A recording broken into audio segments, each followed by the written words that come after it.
கர்த்தருடைய பரிசுத்த நாமம் மையப்படுவதாக. దేవుని పరిశుద్ధ నామం మహిమపరచబడును గాక. மதிய வேளை உணவுக்கு பிறகு கொஞ்சம் சோர்வான நேரம்தான் இது. ఈ మధ్యాహ్న వేళలో ఆహారం తర్వాత కొంత బలహీనమైన సమయమే. இருந்தாலும் நம்ம தேவன் நமக்காக செய்யக்கூடிய காரியத்தில் நாம் கவனம் செலுத்த வேண்டியது அவசியமாக இருக்கிறது. అయినా కూడా దేవుడు మన కొరకై చేయబోయే కార్యం మీద మనము దృష్టించవలసిన వారంగా ఉన్నాం.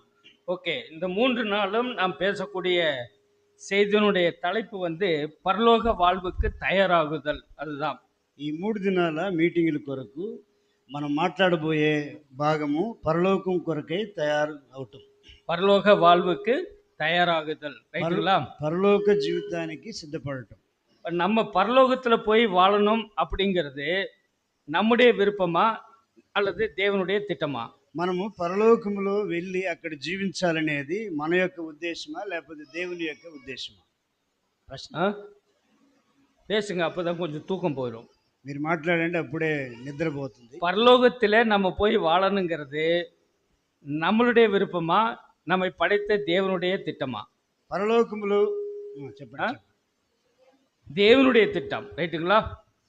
ஏன்னா ஆதியிலே தேவன் மனிதனை அப்படித்தான் படைத்தார், தன்னோடு இருக்கும்படி படைத்தார். ஆனால் அந்த மனிதன் பாவம் செய்து தேவனை விட்டு விலகி போனான். அது ஒரு சரித்திரம், பழைய காலத்து சரித்திரம். ఆదిలో దేవుడు మనిషిని అలాగే నిర్ణయించాడు, వాళ్ళతో కూడా ఉండాలనుకున్నా అదే పాత చరిత్ర కూడా. அப்படி விலகி போன மனிதனை கிறிஸ்துவின் மூலமாய் நம்மை மறுபடியும் என்ன பண்ணாரு? சேர்த்து கொண்டார். అలాగూ దూరమైపోయిన మనుషుల్ని క్రీస్తు యేసు ద్వారా మరలా సమీపస్తులుగా చేసుకుని ఉన్నాడు. இப்பொழுது நம்மை கிறிஸ்துவோடு ஐக்கியப்படுத்தியிருக்கிறார். ఇప్పుడు మనలను క్రీస్తుతో కూడా ఐక్యపరిచి ఉన్నాడు. దేవునుடைய ஆவியானவர் நமக்குள் வாசமாய் இருக்கிறார். దేవుని ఆత్మ మనలో నివాసం చేస్తున్నాడు. தேவனும் நாமும் ஒன்றாகவே இருக்கிறோம் அப்படிங்கிறது இந்த நிகழ்காலத்துல ஆவிக்குரிய நிலைமையில் நாம் புரிந்து கொள்ள வேண்டியது வசனத்தின் அடிப்படையில். ప్రస్తుత కాలంలో దేవుని ఆత్మ మనలో ఉండి ఆయనతో కూడా మనం ఉన్నామనేది మనం గ్రహించగలుగుతూ ఉన్నాం. எதிர்காலத்திலே நாம் கர்த்தரை சந்தித்து எப்பொழுதும் அவரோடு கூட இருக்க போகிறோம்ங்கிறத பார்த்தோம். రాబో కాలంలో దేవుణ్ణి దర్శించి ఎప్పుడు ఆయనతో కూడా ఉండబోతామనేది మనం తెలుసుకుంటున్నాం. సో ఇది நாம் ஆரம்பத்தில் மனிதன் படைக்கப்பட்ட காலத்திலிருந்து கடைசி வரைக்கும் மனிதர்கள் தேவனோடு இருக்க வேண்டும், வாழ வேண்டும் என்பது தேவனுடைய திட்டம். మనుషుడు సృష్టించబడిన నాటి నుండి మనుషుడు దేవునితో కూడా ఉండాలనేదే దేవుని యొక్క ఉద్దేశమై ఉన్నది. இப்ப தேவன் நாம் பரலோகத்தில் போய் வாழ்வதற்கு நாமளா ஏதாவது செய்ய முடியுமானா முடியாது. మనము పరలోకానికి వెళ్ళి జీవించడం కొరకు మనం ఏదైనా చేయాలంటే మనం ఏం చేయలేము. సో தேவன் தான் நம்மை ஆயத்தப்படுத்துகிறார் அப்படிங்கிறத பார்த்தோம். అలాగైతే దేవుడే మనల్ని సిద్ధపరుస్తున్నాడు అన్న విషయాన్ని మనం చూసాం. 2 కొరింథియర్ 5:5 நம்ம அதை ஊக்கமாக படித்தோம். அதை நாம அடிப்படையாக வைத்து தான் நாம் பேசுகிறோம். కొరింథీయులకు రాసిన 2వ పత్రిక 5:5లో మనము జాగ్రత్తగా చదివి ధ్యానం చేసాం. என்ன படிக்கிறோம்? 5:5లో ఏం చదివాం? போதும். இதற்கு நம்மை ஆயத்தப்படுத்துகிறவர் தேவனே. దీని కొరకు మనల్ని సిద్ధపరచువాడు దేవుడే. எதற்கு ஆயத்தப்படுத்துகிறார்? பரலோக வாழ்வுக்கு. దేని కొరకు సిద్ధపరుస్తున్నాడు? పరలోక జీవితం కొరకు. எப்படி நம்மை சித்தப்படுத்துகிறார், ஆயத்தப்படுத்துகிறார் என்று சொல்லும்போது మనల్ని ఎలాగూ సిద్ధపరుస్తున్నాడని మనం ఆలోచన చేసేటప్పుడు 1 பேதுரு 5ஆம் அதிகாரத்திலிருந்து தான் நம்ம தியானிக்கிறோம்.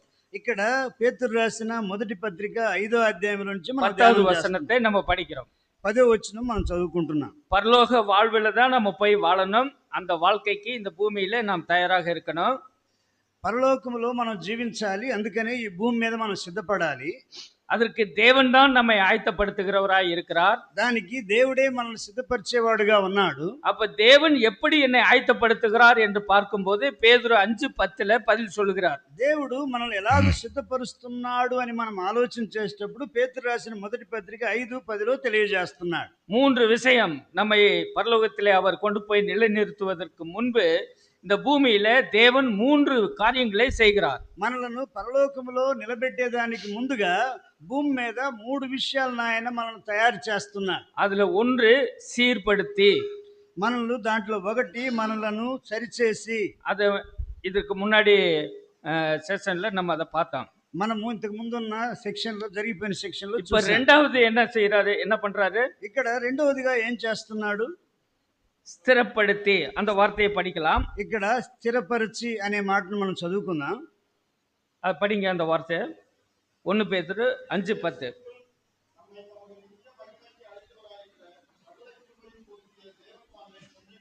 கொஞ்ச காலம் பாட அனுபவிக்கிறவங்களை சீர்படுத்தி, ஸ்திரப்படுத்தி, பலப்படுத்தி, ஆமா, பேதுரு அவ்விதமாக எழுதுகிறார். పేతురు ఇలాగు రాస్తూ ఉన్నాడు. பரலோகத்திலே தேவன் நம்மை நிலப்படுத்துறதுக்கு முன்பு பூமியிலே 3 காரியத்தை செய்கிறார். పరలోకములోనికి మనం చేర్చేదానికి ముందు భూమిలో 3 కార్యాలను దేవుడు చేస్తున్నాడు. இந்த மூன்றும் செய்யாமல் பரலோகத்திலே நம்ம கொண்டு நிலைநிறுத்த முடியாது. ఈ మూటిని జరిగించకుండా పరలోకంలోనికి తీసుకుని వెళ్ళి మనకు నిలబెట్టలేడు. ஆகவே முதலாவது அவர் என்ன செய்கிறார்? சீர்படுத்துகிறார். మొదటిగా ఆయన పూర్ణులుగా చేస్తూ ఉన్నాడు. இப்ப அதுல இருந்து நம்ம படிச்சது போன செஷன்ல தேவன் நம்ம எப்படி அழைக்கணும்னு படிச்சோம் இல்லையா? మనము దేవుడు మనల్ని ఎలాగ పిలవాలన్న విషయాన్ని మనం చదువుకున్నాం కదా. எப்படி கூப்பிடணும், எப்படி கூப்பிடக்கூடாது. మనము దేవుణ్ణి ఎలాగ పిలవాలి, ఎలాగ పిలవకూడదు. దేవుని కాదు, దేవుడు మనల్ని ఎలా పిలవాలి. ఓకే, దేవుడు మనల్ని ఎలాగ పిలవాలి? பிரியமான பிள்ளைகள் என்று கூப்பிடணும், ரைட்டா? ప్రియమైన వారలారని పిలవాలి. அப்புறம் எப்படி கூப்பிடக்கூடாது? ఎలాగ పిలవకూడదు? சீர்கட்ட பிள்ளைகளேன்னு கூப்பிடக்கூடாது, ரைட்டா? పిల్లలారని పిలవకూడదు. ஓகே, கொஞ்சம் கேட்டிருக்கீங்க வசனத்தை. கர்த்தருக்கு ஸ்தோத்திரம். మనం కొంచెం విన్నాం వాక్యం, దానికి దేవునికి స్తోత్రం. இப்ப அடுத்த ஸ்டேஜுக்கு போவோம். முதல் லெவல் வந்து சீர்படுத்துறது, அந்த வேலையை செய்யறார். మొదటిగా ఆ యొక్క పూర్ణులుగా చేసేది ఆ పని చేశాడు. இப்ப ரெண்டாவது அடுத்து சீர்படுத்தின பிறகு என்ன பண்றாரு? ఆ తర్వాత ఏం చేస్తున్నాడు? என்ன பண்றாரு? ఏం చేస్తున్నాడు? ஸ்திரப்படுத்துகிறார். స్థిరపరిచి. அந்த ஸ்திரப்படுத்துறதுன்னா என்னது? స్థిరపరచడం అంటే ఏంటి? யாருக்காவது கொஞ்சம் யோசனை இருக்குமா? ஸ்திரப்படுதல் அப்படின்னா அது ஆங்கிலீஷ்ல எஸ்டாப்ளிஷ் அப்படின்னு சொல்றாரு. ஸ்திரப்படுத்துதல். స్థిరపరచుట అంటే ఏంటో తెలుసా? தெரியுமா? அதாவது இப்போ எங்களுக்கெல்லாம் நிறைய பேர்த்துக்கு அவருக்கு ஒரு ஆக்சிடென்ட் ஆச்சு, இவருக்கு ஆச்சு, எனக்கு ஆச்சு, அப்படி நிறைய ஆயிருக்கு, ரைட்டா? ఇక్కడ యాక్సిడెంట్ విషయానికి వచ్చేటప్పటికి ఆయనకైంది, నాకైంది. என்னுடைய ஆக்சிடென்ட் ஆனது, ஒரு வேன் வந்து என் கார்ல இடிச்சு எனக்கு ஆக்சிடென்ட் ஆனது. నాకైన యాక్సిడెంట్, నాకు ఒక వ్యాన్ వచ్చి నా యొక్క చెవి మీద కొట్టి నాకు యాక్సిడెంట్ అయింది. அதை கேஸ் போட்டாச்சு, இன்சூரன்ஸ் கம்பெனில கேஸ் போட்டிருக்காங்க. దాని కొరకే కేసు వేసాం ఇన్సూరెన్స్ కంపెనీ. மதுரை கோர்ட்ல நாங்க போறோம். నేను మధుర కోర్టుకు వెళ్తూ ఉన్నాను. அந்த கோர்ட்ல என்ன பண்ணா நம்ம விளக்கத்தை எல்லாம் சொல்ல முடியாது. ఆ యొక్క కోర్టులో మన యొక్క ఉద్దేశాలను అక్కడ చెప్పలేం. ஆம் இல்லை, ஆம் இல்லை, இதான் பதில் சொல்லணும். கோர்ட் వాళ్ళు అడిగేదానికి అవును లేకపోతే కాదు, ఇదే బదులు చెప్పాలి. இப்போ என்கிட்ட அந்த வக்கீல் கேள்வி கேட்டார் என்னைய. నన్ను ఆ యొక్క వకీలు ప్రశ్నించారు. அந்த கோர்ட் மேல ஏறுறதுக்கே எனக்கு கஷ்டமாயிருச்சு. ఆ యొక్క కోర్టు పైకి ఎక్కడానికి నేను కష్టపడ్డాను. குச்சி பிடிச்சிக்கிட்டு தான் ஏறி நிக்கிறேன் கூண்டுல. నేను కర్రను ఒకటి చేత పట్టుకొని ఆ యొక్క గుండులో அந்த నిలబడ్డాను. வக்கீல் கேட்கிறாரு, உங்களுக்கு ஆக்சிடென்ட் ஆச்சா? ఆ వకీలు అడుగుతున్నాడు, నీకు యాక్సిడెంట్ అయిందా? ஆமாங்க சார். అవును సార్. எந்த வேன் இடிச்சது? அது ఏ వ్యాన్ నిన్ను ఢీకొట్టింది? இந்த வேன் இடிச்சது சார். పలాని వ్యాన్ அப்புறம் ఢీకొట్టింది. ஆஸ்பத்திரியில போய் அட்மிட் பண்ணீங்களா? మీరు హాస్పిటల్కి వెళ్ళి అడ్మిట్ అయ్యారా? ஆமாங்க சார். అవును సార్. உனக்கு ஆபரேஷன் பண்ணாங்களா? నీకు ఆపరేషన్ జరిగిందా? ஆமா சார். అవును సార్. அந்த டாக்டர் பேரு? ఆయన డాక్టర్ పేరు சொன்னான். ఆ డాక్టర్ పేరు చెప్పాం. இப்ப என்ன சொல்லி உங்களை டிஸ்சார்ஜ் பண்ணாருன்னு கேட்டார். ఇప్పుడు తర్వాత చివరిగా ఏమి చెప్పి నిన్ను డిశ్చార్జ్ చేశారని అడిగాడు. எனக்கு ஒண்ணுமே புரியல. నాకేం అర్థం కాలేదు. அப்ப அவர் வக்கீல் சொல்றாரு, நீங்க ஆக்சிடென்ட் ஆகி உங்க காலு எலும்பு முறிஞ்சதுன்னு சேர்த்திருக்கீங்க. మీకు యాక్సిడెంట్ అయ్యి ఎముక ఇరిగి హాస్పిటల్లో చేర్చబడిందని చెప్పారు. இப்ப 28 நாள் ட்ரீட்மெண்ட்டுக்கு அப்புறம் మీరు 28 దినాల ట్రీట్మెంట్ తర్వాత உன்னை என்ன சொல்லி வெளியில அனுப்புனாங்க அந்த ஹாஸ்பிட்டல்ல இருந்துன்னு கேட்டாரு. నీకు ఏం చెప్పి ఆ యొక్క హాస్పిటల్ నుంచి బయటికి పంపించారని అడిగాడు. எனக்கு புரியல சார்ன்னு கேட்டேன். నేను మరలా నాకు తెలియలేదు సార్, అర్థం కాలేదు సార్ అని అడిగాను. இல்லையா, அவங்க டாக்டர் வந்து ஒரு டிஸ்சார்ஜ் சர்டிஃபிகேட்னு ஒண்ணு குடுப்பாங்க. ఆ డాక్టరు డిశ్చార్జ్ సర్టిఫికేట్ అని ఒకటి ఇస్తారు కదా. அதுல வந்து என்ன டாக்டர் சர்டிஃபிகேட் பண்றாருன்னா, காலு கூடிருச்சு. இப்ப காலு 2 ஒடிஞ்சு போன 2 எலும்ப இப்படி சேர்த்து, அதுக்கு மேல ஒரு பிளேட் வச்சு என்ன பண்றாரு? ஸ்க்ரூவ போட்டு முறுக்கி, இப்ப கால சேர்த்து வச்சாச்சு. ఇప్పుడు కాలు ఆ యొక్క ఆపరేషన్ ద్వారా ఎముకకు కావాల్సిన బద్దలేసి కట్టి వాటిని రెండు చేర్చారు. இப்ப இப்ப ఎలుம்பు என்ன ஆச்சு? ரெண்டும் ఈ యొక్క ஒடிஞ்ச எலும்பு சேர்ந்தாச்சு. ఇరి- காலு ఇరిగిన கூடிருச்சு. இப்ப ఇరిగిన ఎముక రెండు చేర్చబడ్డాయి. காலு கூடிருச்சு. ఆ, அது சொல்றாரு, உன் காலு கூடிருச்சுன்னு சொல்லி டிஸ்சார்ஜ் பண்ணாரா, இன்னும் கூடலைன்னு சொல்லி டிஸ்சார்ஜ் பண்ணாரா? ఇప్పుడు అలాగైతే ఆ యొక్క కాలు నయమైందని చెప్పి డిశ్చార్జ్ చేశాడా, లేదు ఇంకా నయం కాలేదని చెప్పి డిశ్చార్జ్ చేశాడని అడుగుతున్నాను. இப்ப என்ன சொல்றது நானு? నేను ఇప్పుడు ఏం చెప్పాలి? కోర్టు దగ్గర டிஸ்சார்ஜ் இன்னும் காலு கூடலை சார் பண்ணி அனுப்பிச்சு விட்டாங்கன்னு சொன்னா டாக்டரை பிடிச்சிருவாங்க, నేను కానీ నాకు ఇంకా సరిగాలేదంటే డాక్టర్ని పట్టుకుంటారు. இல்லையா? అవును కదా. இப்போ காலு கூடிருச்சுன்னு தான் அனுப்புனாங்க அப்படின்னு தான் சொல்லணும். அதை நான் சொல்லிட்டேன்.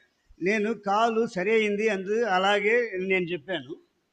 உடனே அந்த வக்கீல் சொல்லிட்டாரு அந்த ஜட்ஜு கிட்ட, பாருங்க அவர் காலு கூடிருச்சு, அதனால இப்போ ஒரு பிரச்சனையும் இல்லை.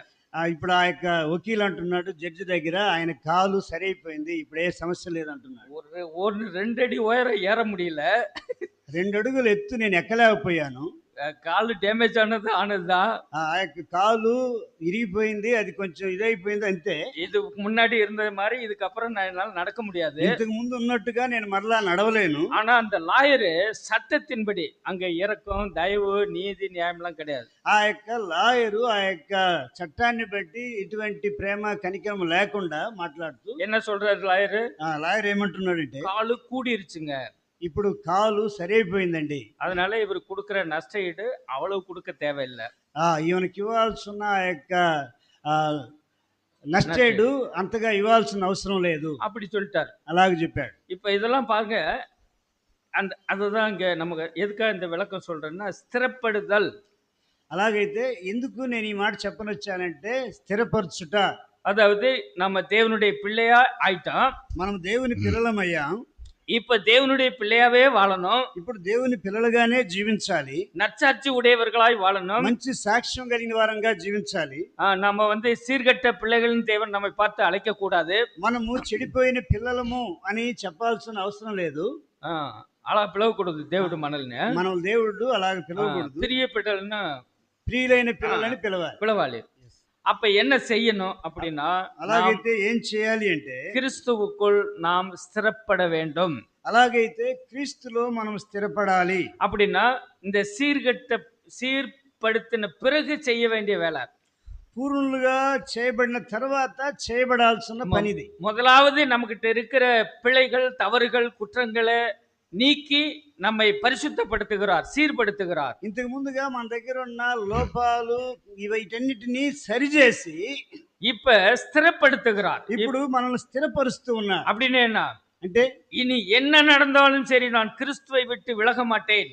ఇక ఏమి జరిగినా కూడా నేను క్రీస్తును వదిలిపెట్టి తొలగను. அது నష్టமானாலும் சரி, అది నష్టమైనా, தோல்வியானாலும் சரி, అది అపజయమైన, இன்னும் என்னுடைய சரீரத்துல வியாதி வந்தாலும் சரி, నా యొక్క శరీరంలో ఎటువంటి వ్యాధి వచ్చినా, எவ்வளவு நஷ்டமானாலும் சரி, ఎటువంటి నష్టం కలిగినప్పటికీ, எவ்வளவு தூரம் என்ன மத்தவங்க இகழ்ந்து பேசினாலும் சரி, ఎంత దూరంగా నన్ను నా తోటి వారు నన్ను అవమానపరిచినప్పటికీ, என்னுடைய சொந்த ஜனம் எவ்வளவுதான் என்னை வெறுத்தாலும் சரி, నా యొక్క సొంత ప్రజలను ఎంతగా అపహసించినప్పటికీ, நான் கர்த்தரை விட மாட்டேன், నేను ప్రభువును వదిలిపెట్టను, சத்தியத்தை விட மாட்டேன், నేను సత్యమును వదిలిపెట్టను, சபையை விட மாட்டேன், నేను సంఘాన్ని వదిలిపెట్టను. இந்த மாதிரி அவருக்குள் நிலைத்திருக்கிற வேலையை கர்த்தர் செய்கிறார். అలాగైతే ఇలాగూ ఆ వ్యక్తిని స్థిరపడే విషయాన్ని దేవుడు చేస్తున్నాడు. நிறைய பேரு நான் ஆண்டவரை ஏற்றுக்கொள்றேன்னு சொல்லி சபையில ஞானஸ்நானம்லாம் எடுப்பாங்க. నేను ప్రభువుని అంగీకరించానని చెప్పి చాలా మంది బాప్తిసం తీసుకుంటారు. கொஞ்ச நாள் சபையில இருப்பாங்க, కొన్ని దినాలు సంఘములో ఉంటారు. சபையில உள்ளவங்க ஒருத்தருக்கு ஒருத்தர் அதிகமா பேச மாட்டேங்கிறாங்க. ఇదిగో సంఘములో ఉన్నవారు ఎక్కువగా ఒకరితో ఒకరు మాట్లాడినట్టున్నారు. ஆமா, எங்க ஊருக்கு பக்கத்துல தோகமலைன்னு ஒரு ஊர் இருக்கு. తోమల్ అనే ఒక ఊరుంది మాకు அங்க దగ్గర. ஒரு సహోదరి வருவாங்க సభைக்கு. అక్కడి నుంచి ఒక సహోదరి సంఘానికి వస్తుంది. அவங்க அதுக்கு முன்னாடி வந்து திருச்சியில உள்ள சபைக்கு போனவங்க, நம்ம சபை தான். అంతకు ముందు ఆమె తిరుచిలో ఉన్న సంఘానికి, అది మన సంఘమే, అక్కడికి వెళ్తారు. இப்ப అங்க కొంచె நாள் போகாம இருக்கும்போது நாங்க போய் சந்திக்கும் போது அப்புறம் நம்மள்ட்ட வந்தாங்க. ఆమె కొన్ని దినాలుగా అక్కడికి వెళ్ళకపోగా మేము దర్శించిన తర్వాత మన దగ్గరికి వస్తున్నారు. அவங்கள நான் கேட்டது, நீங்க ஏன் சபையை விட்டு நின்னீங்கன்னு கேட்டேன். నేను ఆమెను అడిగిన విషయం ఏంటంటే, మీరెందుకు సంఘాన్ని వదిలిపెట్టి నిలబడ్డారు? அங்கதான் ஞானஸ்நானம் எடுத்தீங்க, అక్కడే కదా మీరు బాప్తిసం తీసుకున్నారు, அந்த மூப்பர்கள் தான் உங்களை நடத்திருக்காங்க, ఆ యొక్క పెద్దలే కదా మిమ్మల్ని నడిపించారు, உனக்கு సత్యం சொல்லியிருக்காங்க, మీకు సత్యాన్ని నేర్పించారు. அவங்க சொன்ன சத்தியத்தை ஏற்றுக்கொண்டுதான் நீங்க இயேசு கிறிஸ்துவை தெய்வமா ஏற்றுக்கொண்டீங்க. వాళ్ళు చెప్పిన సత్యమును మీరు అంగీకరించే యేసుక్రీస్తును దేవుడిగా అంగీకరించారు. இப்ப அந்த సభைకి நீங்க పోகாம இருக்கிறதுக்கு என்ன காரணம்? మీరు ఆ సంఘానికి వెళ్లకుండా ఉండటానికి గల కారణం ఏంటి? அந்த சிஸ்டர் என்ன சொன்னாங்க தெரியுமா? ఆ యొక్క సహోదరి ఏమన్నది తెలుసా? நீங்க இப்ப சொன்னதெல்லாம் உண்மைதான் பிரதர், ఆ సహోదరుడా, మీరు చెప్పిందంతా నిజమే, ஆனா அந்த சபையில யாரும் என் கூட பேச மாட்டேங்கிறாங்க. ఆ యొక్క సంఘములో ఉన్నవారు ఎవరు నాతో మాట్లాడినట్టున్నారు. அந்த సభை மூப்பருடைய மனைவி ஒரு అమ్మ இருக்காங்க, ఆ యొక్క సంఘపు యొక్క పెద్దగారి భార్య ఒక ఆమె ఉంది. அவங்க மட்டும்தான் என்கிட்ட பேசுவாங்க, ఆమె మాత్రమే నాతో మాట్లాడతారు, யாரும் பேச மாட்டேங்க. వేరెవరు మాట్లాడినట్టు. பாத்தீங்களா? చూసారా? சபைக்கு வரக்கூடிய ஒவ்வொரு விசுவாசிகளிடனும் இன்னொரு விசுவாசி பேச வேண்டியது அவசியம்தான். అలాగైతే సంఘానికి వచ్చే ఒక విశ్వాసితో ఇంకొక విశ్వాసి మాట్లాడటం అనేది చాలా ముఖ్యం, ரொம்ப ముఖ్యం, చాలా ముఖ్యం. ஒருவேளை அப்படி பேசாமல் இருந்தால், అలాగూ మాట్లాడకుండా ఉన్నట్లయితే சபையை விட்டு போடுமா? సంఘం వదిలిపెట్టి పోవాలా? அதனுடைய அர்த்தம் என்ன? దాని యొక్క అర్థం ఏంటి? இந்த சகோதரி கிறிஸ்துவுக்குள் ஸ்திரப்படவில்லை. అలాగైతే ఈమె క్రీస్తులో, క్రీస్తునందు ఆమె స్థిరపడలేదు, உறுதியாக கிறிஸ்துவை பற்றி கொள்ளவில்லை, ఆమె స్థిరంగా ఆయన్ను పట్టుకొనలేదు. நல்லா புரிஞ்சுக்கணும். யோபுன்னு ஒரு மனுஷன் இருந்தார் இல்லையா? ఏబు అని ఒక వ్యక్తి ఉన్నాడు. 10 பிள்ளைகள் செத்து போச்சு, 10 మంది బిడ్డలు చనిపోయారు. அவருடைய ஆஸ்தி சொத்தெல்லாம் அழிஞ்சு போச்சு, ఆయన ఆస్తి అంతా పాడైపోయింది, மிருகஜீவன்கள்லாம் செத்து போச்சு, ఆ యొక్క మృగాలు ఇవన్నీ చనిపోయాయి. இப்ப உடம்பும் குறுப்புகள் வந்துருச்சு, ఆయన శరీరంలో కురుపులు వచ్చాయి. என்ன சொல்றாரு அவரு? ఇప్పుడు ఏమంటున్నాడు? அவர் என்னை கொன்று போட்டாலும் அவர் மேல், யாருமே படிக்கலையா அந்த பகுதிய? அவர் என்னை கொன்று போட்டாலும் அவர் மேல் நம்பிக்கையா இருப்பேன். Price the Lord. ఆయన నన్ను చంపినా కూడా నేను ఆయన యందు నమ్మకం కలిగి ఉంటాను. நல்லா யோசிக்கணும், మనం ఆలోచన చేయాలి. அவரும் விசுவாசி தான், ఆయన విశ్వాసి, நம்மளும் விசுவாசிகள் தான். మనం కూడా విశ్వాసులమే. அவர் மேலேயும் தேவன் பிரியமா இருந்தார், ఆయన మీద దేవుడు ప్రియంగా ఉన్నాడు. இப்ப நம்ம மேலேயும் பிரியமா இருக்கணும்னு நம்ம ஆசைப்படுறோம். మన మీద కూడా ఆయన ఇష్టంగా ఉండాలని మనం ఆశపడుతూ ఉన్నాం. ஒருவேளை யோபுக்கு நடந்தது மாதிரி உன் வாழ்க்கையில என் வாழ்க்கையில நடந்தால், ఏబుకు జరిగినట్టుగా మీ జీవితంలో, నా జీవితంలో జరిగినట్లయితే, இந்த யோபு சொன்ன அந்த வார்த்தையை சொல்ல முடியுமா? ఆ ఏబు చెప్పిన ఆ మాటలను మనం చెప్పగలమా? சொல்ல முடியுமா? చెప్పగలమా? இன்றைக்கு சபைக்கு விசுவாசிகள் வருவதற்கான காரணம் என்ன தெரியுமா? ఈ రోజుల్లో సంఘానికి విశ్వాసులుగా వచ్చేదానికి కారణం ఏంటో తెలుసా? இந்த பரலோக வாழ்வை குறித்த தரிசனத்தோடு வர்றது கிடையாது. ఈ పరలోక సంబంధమైన జీవితాన్ని గురించిన దర్శనంతో రావటం లేదు. இந்த பரலோக வாழ்வை நான் అடைய வேண்டும் என்ற వాంఛயோடு வர்றது கிடையாது. ఈ పరలోక జీవితాన్ని నేను జీవించాలనే ఉద్దేశంతో కూడా రాలేదు. சபைக்கு போனா கொஞ்சம் பிரச்சனைகள் தீரும், ఆ సంఘానికి వెళ్తే కొన్ని సమస్యలు తీరుతాయి, உதவி செய்ய கிடைக்கும், కొంత సహాయం దొరుకుతుంది, நிறைய பேர் நண்பர்கள் கிடைப்பார்கள், కొంతమంది స్నేహితులు దొరుకుతారు, என்னுடைய உடலுக்கு ஆரோக்கியம் கிடைக்கும், నా యొక్క శరీరానికి కొంచెం ఆరోగ్యం దొరుకుతుంది. இந்த மாதிரி உலக நன்மைகளுக்காகத்தான் இன்னைக்கு சபைக்கு வர்றாங்களே தவிர ఇటువంటి లోకపరమైన మేలు కొరకే సంఘానికి వస్తున్నారు, కానీ பரலோக வாழ்வை குறித்து அல்ல, పరలోక జీవితాన్ని గురించి కాదు. இந்த மாதிரி எதிர்பார்ப்போட வரக்கூடியவர்களுக்கு இங்க நடக்கலைன்னா என்ன பண்றாங்க? கிளம்பிடுறாங்க. ఇలాంటి ఉద్దేశంతో కూడా ఇక్కడికి వచ్చే వారికి అవి దొరకలేదంటే ఏం చేస్తారు? ஐயா சாத்ராக் ஐயா, கிருபானந்தம் ஐயா இவங்கெல்லாம் ஜெபம் பண்ணாங்கன்னா நீங்க இருக்கிற பல ஆண்டுகளா இருக்கிற வியாதிகள் கூட ஓடி போயிடும் அப்படின்னு நினைச்சுக்கிட்டு நீங்க வரீங்கன்னு வச்சுக்கோங்க. శద్రాకయ్య గారు, కృపానందమయ్య గారు వీళ్ళు పోర్చుగల్ కానీ గారు. చాలా సంవత్సరాలు ఉన్న వ్యాధి కూడా వాళ్ళు కానీ ప్రార్థన చేస్తే వెంటనే పోతుంది, నయం అవుతుంది అన్నట్టుగా వచ్చారనుకోండి. ஒருவேளை அவங்க ஜெபம் பண்றாங்க, போக மாட்டேங்குது. వాళ్ళు ప్రార్థన చేస్తున్నారు కానీ అది పోవటం లేదు. என்ன பண்ணுவாங்க? ఏం చేయాలి? கன்னிகாபுரம் சபை சரியில்லை, కనికాపురం సంఘము సరిలేదు, இங்கே ஆவியானவர் இல்லை, ఇక్కడ ఆత్మ లేదు, சுகமே கிடைக்கல. ఇక్కడ స్వస్థత దొరకలేదు. அதனால இன்னொரு பக்கத்துல என்ன சபை இருக்கு? ఇక్కడ సమీపంలో సంఘం ఏముంది? என்ன சபை? సంఘం ఏముంది ఇక్కడ పక్కన సమీపంలో? கன்னிகாபுரம் சபைக்கு பக்கத்துல என்ன சபை? ఇక్కడ కనికాపురం సంఘంలో ఈ దాపులో మరి ఒక సంఘం ఏముంది? పెంతెకోస్తు. பெந்தகோஸ்து இல்ல, நம்ம பிரதர் சபை வெப்பேரி. వెప్పే. வெப்பேரிக்கு போலாம், ரைட். వెప్పేరికి వెళ్ళొచ్చు, அங்க போய் பார்ப்போம். అక్కడికి వెళ్ళి చూద్దాం. ஏன்னா கன்னிகாபுரம் வந்து ஒன்னும் சுகமா இல்லையா? ఇక్కడ కనికాపురంలో నాకు స్వస్థత దొరకలేదు కదా. வெப்பேரிக்கு போவாங்க, వెప్పేరికి వెళ్తా, அங்கேயும் சுகமாகாது. అక్కడ కూడా స్వస్థత దొరకదు. உடனே அப்புறம் என்ன செய்வாங்க? ఆ తర్వాత ఏం చేస్తారు? கோடம்பாக்கம் போலாம். కోడంబాకం వెళ్ళొచ్చు కదా అనుకుంటా. அப்புறம் இன்னொரு ஒரு அது நான் தங்கி இருந்தது கொடுங்கையூர். கொடுங்கையூர் அங்க போல. ஏங்க, நீ வாழ்நாள் முழுவதும் சபை சபையா சுத்திக்கிட்டே தெரிஞ்சாலும் நோக்கம் தவறு. మీరు జీవితాంతము సంఘానికి తిరిగినా కూడా మీ యొక్క ఉద్దేశం తప్పు. எங்க போனாலும் நடக்காது, ఎక్కడికి పోయినా జరగదు. அப்ப ஒரே சபையில என்ன நடந்தாலும் இங்கதான் இருப்பேன், என்ன நடந்தாலும் இவங்களோட தான் இருப்பேன், என்ன பண்ணாலும் இந்த சத்தியத்தை விட மாட்டேன்னு சொன்னா அவங்க கிறிஸ்துவுக்குள் ஸ்திரப்பட்டார்கள் என்று அர்த்தம். ఏమి జరిగినా కూడా ఈ సంఘంలో ఉంటాను అనే ఉద్దేశం కలిగి ఉన్నప్పుడు వాళ్ళు క్రీస్తులో స్థిరపడిన వారు. நான் செத்தாலும் பரவாயில்ல, அவர் மேல் நம்பிக்கையா இருப்பேன் அப்படின்னு నేను சொன்னா చనిపోయినా కూడా పర్వాలేదు, ఆయన మీద నమ్మకంగా ఉంటాను, நம்ம அந்த ஸ்திரத்தன்மையை காண்பிக்கிறது. అది స్థిరతను చూపిస్తా ఉంది. அடுத்த ஸ்டேஜ் சொல்றார். తర్వాత స్టేజ్ చెబుతుంది. தேவன் முதலாவது என்ன செய்றார்? మొదటిగా ఏం చేస్తున్నాడు? சீர்படுத்துகிறார். పూర్ణులుగా చేస్తున్నాడు. ரெண்டாவது என்ன செய்றார்? తర్వాత ఏం చేస్తున్నాడు? ஸ்திரப்படுத்துகிறார். తర్వాత స్థిరపరుస్తున్నాడు. இப்ப நம்ம எதுலாம் ஸ்திரப்படணும்? ఇప్పుడు ఏ విషయాలలో మనం స్థిరపడాలి? சீக்கிரமா பார்க்கலாம். சங்கீதம் కీర్తనల గ్రంథం 10:17. 10:17. 10:17 படிங்க. 10:17 చదవండి. சங்கீதம் 10ஆம் அதிகாரம் లోకులు 10வது சங்கீதம் 17வது வசனம். 17 వచ్చింది. 10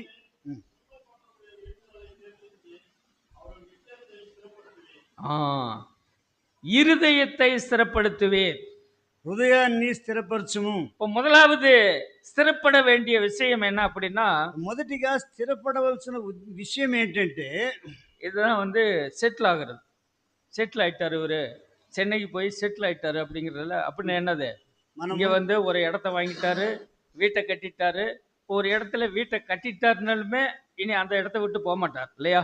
స్థిరపడతారు, అங்கே సెటిల్ అయ్యారు. ఆయన చెన్నైకి వెళ్ళాడు, ఒక ఇల్లు కట్టుకున్నాడు, అక్కడ స్థిరపడ్డాడు. అంటే దానికి ఉద్దేశం ఏంటంటే ఇల్లు కట్టాడు కనుక ఇంకా ఆయన ఎక్కడికి పోడు అనేది దాని ఉద్దేశం. ஒரு வீட்டை கட்டிட்டு அதை விட்டுட்டு வேற போயிட்டு போமா? మనము ఇక్కడ ఒక ఇల్లు కట్టుకొని వేరే ఊరికి వెళ్తామా? போக மாட்டோம். நம்ம வீட்டில் தான் இருப்போம், మన ఇంట్లోనే ఉంటాం. அது தண்ணியை குடிச்சிட்டு இருந்தாலும் அங்கே தான் இருப்போம். ఆడ నీళ్ళు తాగినా కూడా అక్కడే ఉంటాం.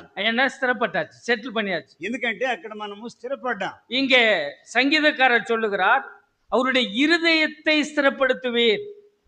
ఇక్కడ కీర్తనాకారుడు ఏమంటున్నాడంటే, నీవు నా హృదయమును స్థిరపరిచి ఉన్నావు. 18 వచ్చింది. நம்முடைய இருதயம் స్థిరపட வேண்டும். అలాగైతే మొదటిగా మన హృదయం స్థిరపడాలి. அப்படின்னா என்ன అర్థం?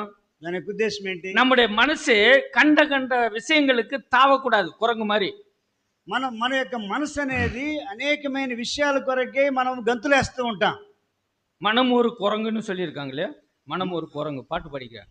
మనం కూడా ఒక కోతి అని చెప్పబడి ఉంది కదా. குரங்கு எப்படி ஒரு மரத்துல இருந்து இன்னொரு மரத்துக்கு தாவி தாவி போகுமோ, நம்முடைய மனசும் அப்படித்தான். కోతి ఎలాగూ ఈ చెట్టు నుంచి ఆ చెట్టు, ఆ చెట్టు నుంచి ఆ చెట్టు ఎలాగూ ఎగిరెగిరి పోతుందో మన మనసు కూడా అంతే. ஆமா, இன்னைக்கு நிறைய கள்ள போதகர்கள் இருக்காங்க. ఈ రోజుల్లో చాలా మంది దుష్టులైన దేవుని బోధకులు ఉన్నారు. அவங்கெல்லாம் வந்து நம்மளை நீங்க செய்யறது தப்பு, வசனத்தின்படி இப்படிதான் பண்ணணும்னு சொன்னாங்கன்னா நம்ம நம்பிடுவோம் ஈஸியா. మనము మీరు చేసే తప్పు దేవుని వాక్య ప్రకారం ఇలాగ చేయాలంటే మనం వెంటనే నమ్ముతాం. ஏன்னா நம்முடைய இருதயம் இன்னும் ஸ்திரப்படவில்லை. ఎందుకంటే మన హృదయము ఇంకా స్థిరపడలేదు. 1 தெசலோனிக்கர் 3ஆம் அதிகாரம் 13வது வசனத்தை படிக்கலாம். తెస్సలోనికీయులకు రాసిన మొదటి పత్రిక 3వ అధ్యాయం 13వ వచనం చదువుదాం. படிங்க.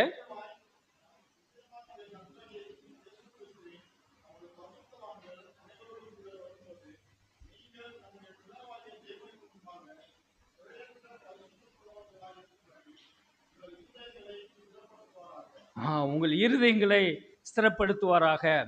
இப்ப தேவன் தான் நம்முடைய இருதயத்தை ஸ்திரப்படுத்தணும். దేవుడే మన హృదయాలను స్థిరపరుస్తూ ఉన్నాడు. நாம் சீர்படுத்தப்பட்ட பின்பு, మనము పూర్ణులుగా చేయబడిన తర్వాత தேவன் நம்முடைய இருதயத்தை ஸ்திரப்படுத்துகிறார், దేవుడు మన హృదయాన్ని స్థిరపరుస్తూ ఉన్నాడు, நிலைநிறுத்துகிறார், మనల్ని నిలబెడుతూ ఉన్నాడు. அந்த சத்தியத்திலே நம்மை உறுதிப்படுத்துகிறார். ఆ యొక్క సత్యములో మనల్ని స్థిరపరుస్తున్నాడు. நாம் கற்று அறிகிற சத்தியத்திலே நம்மை நிலைத்திருக்கும்படி செய்கிறார். మనము నేర్చుకున్న సత్యములో మనం నిలబడేటట్లుగా చేస్తున్నాడు. நம்முடைய மனசை ஒரு நிலைப்படுத்துகிறார். మన మనస్సును ఒకే స్థిరపరిచి ఒకే స్థితికి తీసుకొని వస్తున్నాడు. நிறைய பேத்துக்கு அந்த போராட்டம் வரும். చాలా మందికి ఈ యొక్క పోరాటం అనేది ఉంటుంది. இப்ப ஞாயிற்றுக்கிழமை வந்துருச்சுன்னா ஆராதனைக்கு போகணும், ఆదివారం వస్తేనే ఆరాధనకి వెళ్ళాలి. ஆனா அதே சமயத்துல நம்முடைய சொந்தக்காரவங்க விசேஷம் வச்சிருக்காங்க. మన సొంత వాళ్ళు కూడా బయట విశేషమైన కార్యం పెట్టుకున్నారు. இப்ப நம்ம மனசு என்ன சொல்லும்? ఇప్పుడు మన మనసు ఏమంటుంది? ஆராதனைக்கு போறதா, விசேஷத்துக்கு போறதா, கல்யாணத்துக்கு போறதா? ఆరాధనకి వెళ్ళాలా, వివాహానికి వెళ్ళాలా? என்ன செய்யும் మనసు? ఏమంటుంది ఈ మనసు? கச்சி பிச்சி అక్కడ స్థిరంగా ఆలోచన చేయకుండా అటు ఇటు ఉంటాం. அங்க கல்யாணத்துக்கு போலன்னா அவன் கோச்சுக்குவான் சொந்தக்காரன். మనం కానీ వివాహానికి వెళ్ళకపోతే అతడు బాధపడతాడు. இங்க ஆராதனைக்கு போகலன்னா அதுவும் கொஞ்சம் கஷ்டம்தான். ఆరాధనకి వెళ్ళకపోతే అది కూడా కొంచెం కష్టమే. ஐயோ మనసు என்ன செய்யறது? ఏం చేయాలి మనసు? ஆராதனைக்கு போறதா, கல்யாணத்துக்கு போறதா? నేను ఆరాధనకి వెళ్ళాలా, పెళ్లికి వెళ్ళాలా? ஒரு முடிவு எடுக்கிறது. ఒక నిర్ణయానికి వస్తాం. இப்படியே குழப்பிக்கிட்டு ஆராதனைக்கு போற டைம் தாண்டி போயிடும். ఇలాగ మనం ఆలోచన చేస్తుంటే ఈ ఆరాధన సమయము దాటిపోతుంది. இப்ப டைம் பார்ப்போம். ఇప్పుడు సమయాన్ని చూస్తాం. ஓ, ஆராதனை டைம் முடிஞ்சு போச்சு. ఆరాధన యొక్క సమయం, ప్రారంభ సమయం முடிஞ்சு போச்சு. இப்ப இதுக்கு மேல போய் பிரயோஜனம் இல்ல. ఇక అక్కడికి వెళ్ళి ప్రయోజనం లేదు. அதனால அந்த டைம் போனது மேல కుట్రத்தை పోட்டுட்டு ఆ యొక్క సమయం అయిపోయిందని చెప్పి దాని మీద మనం నేరం మోపేసి கல்யாணத்துக்கு போயிடும், పెళ్లికి పోతాం. நம்ம மனசு எப்படிப்பட்டது? మన మనసు ఎటువంటిది? ஒரு டெசிஷன் எடுக்க முடியாது. ఒక స్థిరమైన ఆలోచన మనం చేయలేం. வர்றேன்னா வர்றேன், வரலன்னா வரல. నేను వస్తానంటే వస్తాను, రానంటే రాను, இருக்க முடியாது. అలాగే ఉండలేం. வர்றேன்பா, இருங்க கொஞ்சம் அப்புறம் யோசிச்சு சொல்றேன் அப்படிம்பா. వస్తామంటాం, లేదు కొంచెం ఆగండి నేను ఆలోచన చేసి చెబుతామంట. அப்புறம் ஆலோசனை பண்ணி ஒரு அரை மணி நேரம் சொல்லிட்டு நான் வரல நீங்க போங்கன்றோம். ఆ తర్వాత ఆలోచన చేసి ఒక అరగంట తర్వాత నేను రాలేదు మీరు వెళ్ళండి. மனிதர்களுடைய மனமானது ஒரு நிலையிலே இருப்பது இல்லை. మనుషుని యొక్క మనసు అనేది ఒక స్థిరంగా ఉండేది లేదు. ஆகவே நம்முடைய மனம், நம்முடைய இருதயம் ஸ்திரப்பட வேண்டியது அவசியம். అందుకనే మన మనసు, మన హృదయము స్థిరపడటం అనేది చాలా ముఖ్యం. அப்புறம் சங்கீதம் 17:5 படிங்க. சங்கீதம் 17:5. కీర్తనలు 17:5. என்னுடைய நடைகளை உம்முடைய வழியில் ஸ்திரப்படுத்தும். இரண்டாவது ஸ்திரப்பட வேண்டியது என்னது? என்னுடைய நடைகள் இல்லையா? முதலாவது என்னுடைய இருதயம் ஸ்திரப்பட வேண்டும். మొదటిగా నా హృదయం స్థిరపడాలి. இரண்டாவது என்னுடைய நடைகள் கர்த்தருடைய வழியில் ஸ்திரப்பட வேண்டும். నా యొక్క మార్గములు ప్రభువునందు స్థిరపడాలి. இந்த நடைகள் அப்படிங்கிறது நம்ம காலால நடக்கிறது அல்ல. మనము నడకలు అని చెప్పేది మన కాళ్ళతో నడిచేది కాదు. நம்முடைய வாழ்க்கை, మన జీవిత విధానం, ஆமா, நம்முடைய வாழ்க்கை கர்த்தருடைய வழியில் இருக்க வேண்டும். మన యొక్క జీవిత విధానము ప్రభు యొక్క మార్గములో ఉండాలి. கர்த்தருடைய வழி வேதத்தில் சொல்லப்பட்டிருக்கிறது. ప్రభు యొక్క మార్గము పరిశుద్ధ గ్రంథములో చెప్పబడి ఉన్నది. தேவனுடைய பிள்ளை எப்படி நடந்து கொள்ள வேண்டும், எப்படி நடக்க கூடாது, దేవుని యొక్క బిడ్డ ఎలాగ నడవాలి, ఎలాగ నడవకూడదని இந்த பரிசுத்த வேதாகமும் நமக்கு அதை கற்றுக் கொடுக்கிறது. ఈ పరిశుద్ధ గ్రంథం మనకు అది నేర్పిస్తూ ఉంది. ஆகவே நம்முடைய நடைகள் ஸ்திரப்பட வேண்டும். అలాగైతే మన నడతలు స్థిరపడాలి. மூன்றாவது நீதிமொழிகள் 20:18 படிக்கலாம். సామెతలు நீதிமொழிகள் సామెతలు 20:18. போதும். ஆலோசனைகளினால் எண்ணங்கள் ஸ்திரப்படும். இப்ப இங்க எது ஸ்திரப்படணும்? ఏది స్థిరపడాలి? எண்ணங்கள். எண்ணங்கள்னா என்னது? தாட்ஸ். நம்முடைய ఆలోచన நினைவுகள், இல்லையா? ఆలోచన. ஆலோசனைகள், இல்லையா? நம்ம என்ன நினைக்கிறோங்கிறது ஸ்திரப்படணும். మనం ఏమనుకుంటున్నామో అది స్థిరపడాలి. இன்னைக்கு ஒரு பேச்சு, நாளைக்கு ஒரு பேச்சு, அடுத்த வாரம் ஒரு பேச்சு, மாறி மாறி பேசிட்டுலாம் இருக்கக்கூடாது. ఈ రోజు ఒక మాట, రేపు ఒక మాట, వచ్చే వారం ఒక మాట, ఇలాగ మార్చి మార్చి మాట్లాడకూడదు. நம்முடைய நினைவுகள், நம்முடைய எண்ணங்கள், நம்முடைய தாட்ஸ் எல்லாம் வந்து கர்த்தருக்குள் ஸ்திரப்பட வேண்டும். మన యొక్క ఉద్దేశాలు, మన ఆలోచనలు ప్రభువులో స్థిరపడాలి. செய்வேன்னு சொல்லுவோம், செய்ய மாட்டோம். మనం చేస్తామని చెబుతాం కానీ చేయం. இந்த செய்வேன்னு சொல்றது எது? நம்மளுடைய எண்ணம் தான் சொல்ல வைக்குது. మనం చేస్తామని చెప్పేది మన మనసే. ஆனா அதே எண்ணம் தான் அப்புறம் செய்ய முடியாம பண்ணிடுது. అదే ఆలోచన మనం చేయకుండా చేస్తాం. ஆகவே நம்முடைய எண்ணங்கள் கிறிஸ்துவுக்குள் ஸ்திரப்பட வேண்டும். అందుకనే మన ఆలోచనలు క్రీస్తులో స్థిరపడాలి. உலக மக்கள் எப்படி வேணாலும் பேசுவாங்க, లోక ప్రజలు ఎలాగైనా మాట్లాడతారు. பேசிடுவாங்க, அப்புறம் நான் பேசலங்கன்றுவாங்க. మాట్లాడతారు, ఆ తర్వాత నేను మాట్లాడలేదు అంటారు. ஆமா, சொல்லிட்டு நான் சொல்லலன்றுவாங்க. చెప్పి నేను చెప్పలేదు అంటారు. அவங்க எண்ணம் அப்படிப்பட்டதா இருக்கும், மாறுபாடுள்ள எண்ணமா இருக்கும். వాళ్ళ యొక్క ఆలోచన లేకపోతే వాళ్ళ మనసు అలాగుంటుంది.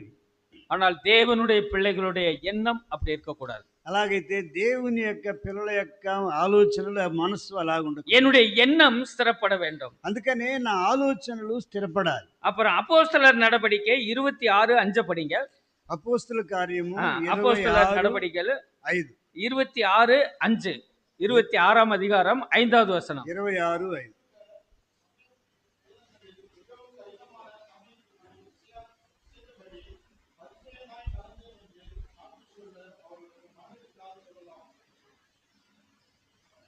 படிங்க.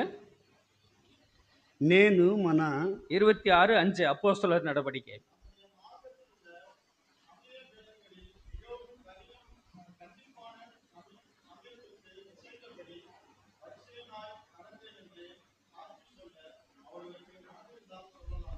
பாத்தீங்களா? மனசு இருந்தால் சொல்லலாம். మనసుంటే చెప్పగలరు. கர்த்தருடைய காரியங்களை குறித்து ஒருத்தரை குற்றப்படுத்துவதுக்கும் சரி, ஈஸியா ஒருத்தர் மேல குறை சொல்லிடுவான். ஆனா அப்புறம் கேட்டா நான் அப்படிலாம் சொல்லலைங்கன்றுவான். దేవుని కార్యాలు ఎదుటివారిని ఏదో ఒక లోపం చెప్పాలని చెప్పొచ్చు, కానీ తర్వాత చెప్పలేదంటాం.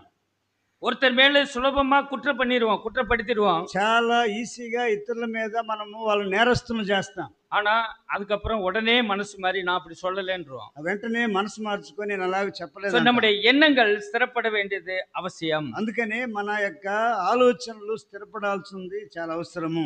2 தெசலோனிக்கர் 2:17. తెస్సలోనికీయులకు రాసిన 2 పత్రిక 2 2:17. தெசலோனிக்கர் 2ஆம் அதிகாரம் 17வது வசனத்தை படிங்க. 2:17.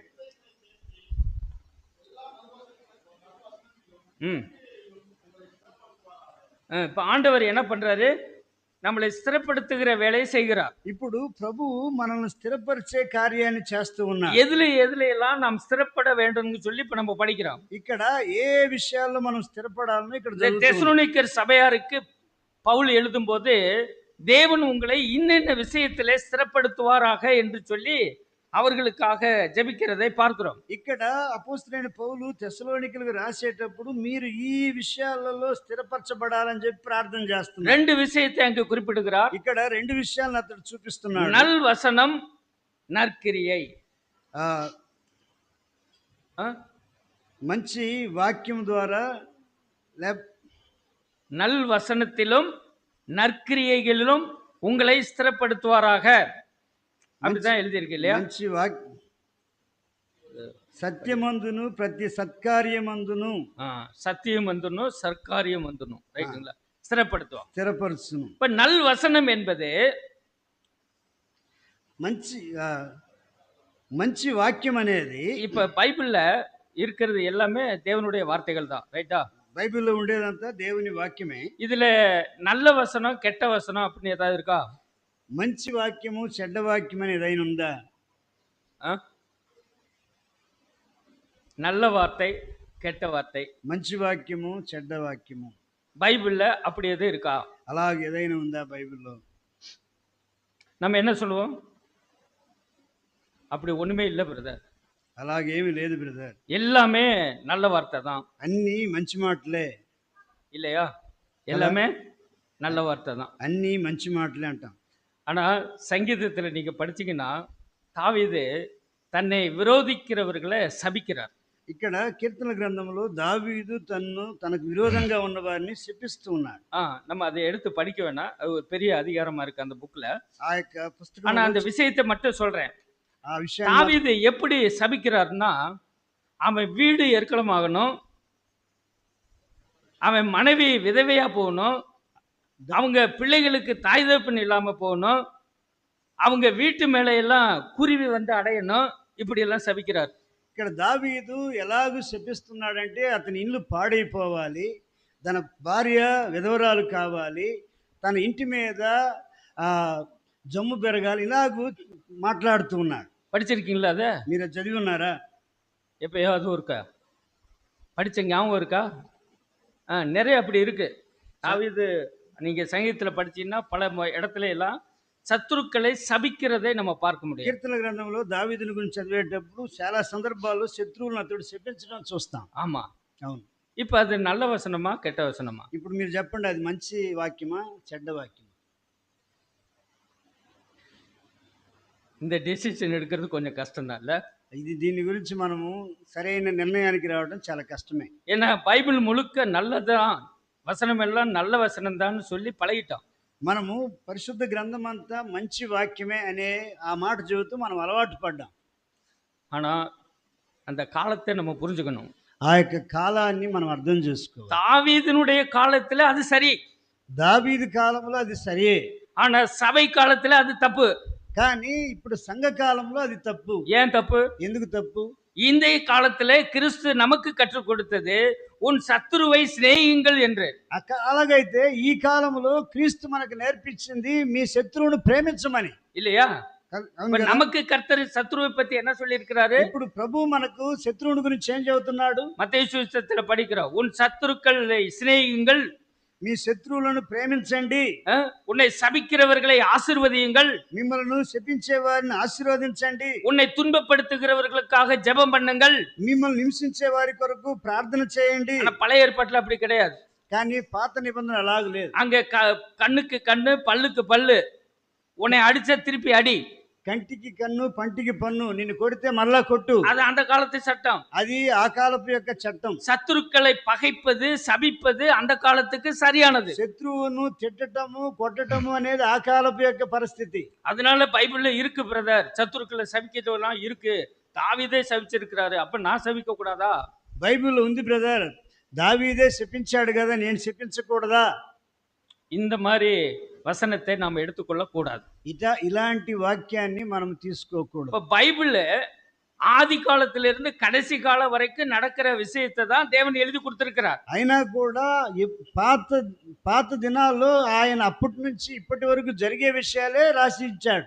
இப்ப இந்த కాలத்துல நான் என்ன செய்யணுங்கிறதையும் எழுதி கொடுத்திருக்கிறார். అలాగైతే ఈ కాలంలో నేనేం చేయాలనేది కూడా ఆయన రాసిచ్చాడు. అதைத்தான் నల్ వசனம் என்று சொல்லப்படுகிறது. అందుకొరకే దాన్నే మంచి వాక్యం అని చెబుతూ ఉన్నాం. నల్ వసనத்தில் நம்முடைய இருதயம் స్థిరపட வேண்டும். అలాగైతే ఈ యొక్క మంచి వాక్యములో మన యొక్క హృదయము స్థిరపడాలి. புதிய ஏற்பாடு சத்தியத்தில் நாம் స్థిరపட வேண்டும்.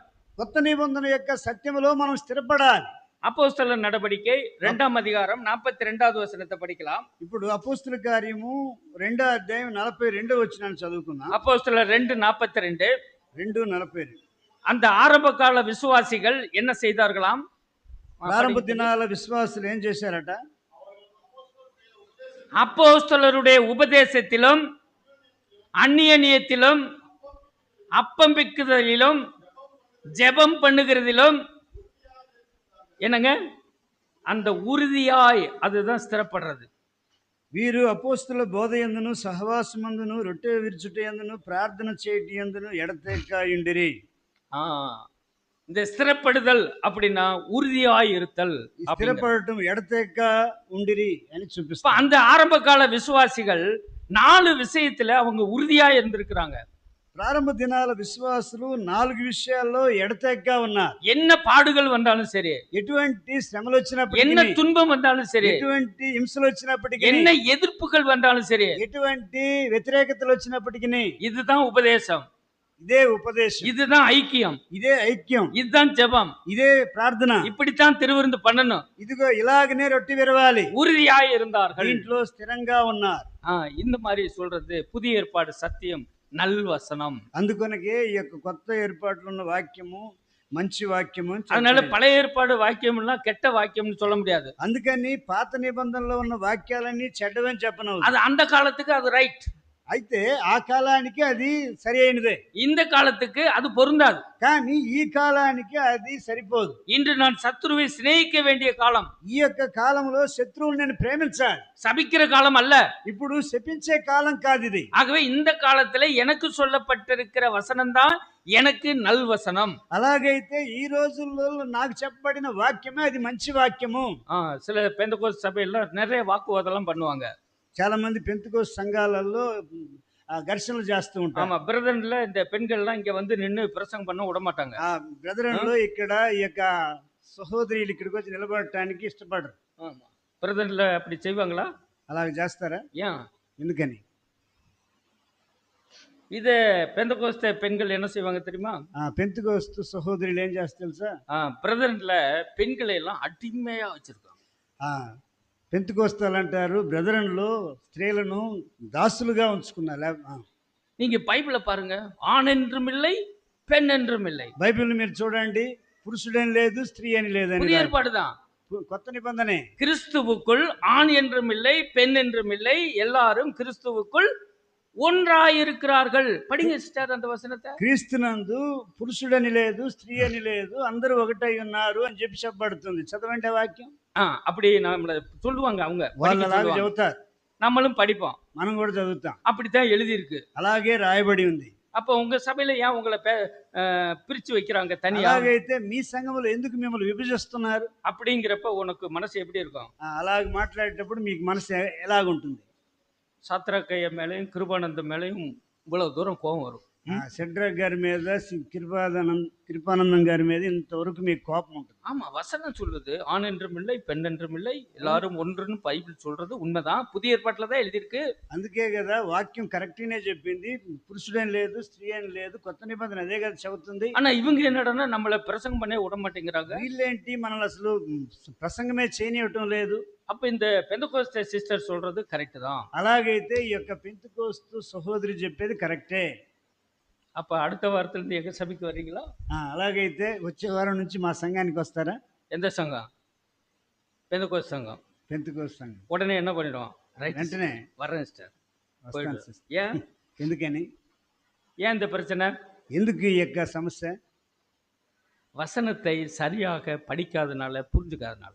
ఈ యొక్క వాక్యాన్ని సరిగా చదవకుండా దాన్ని బట్టి, దాన్ని అర్థం చేసుకోకపోవటాన్ని బట్టి, அந்த ஒரு வசனத்தை வச்சு சகோதர சபையில பெண்களை பேச விட மாட்டேங்கிறாங்க, அடிமைப்படுத்துறாங்க, எல்லாம் கிறிஸ்துக்குள்ள ஒண்ணுன்னு பைபிள் எழுதியிருக்கு அப்படின்னு சொல்லி நம்மளை திசை திருப்ப பார்க்க கூடும்போது நாம ஜாக்கிரதையா இருக்கணும். ఆ వాక్యాన్ని తీసుకొని ఇలాగూ విభజిస్తున్నారు అని చెప్పేటప్పుడు దాంట్లో మనం జాగ్రత్తగా ఉండాలి.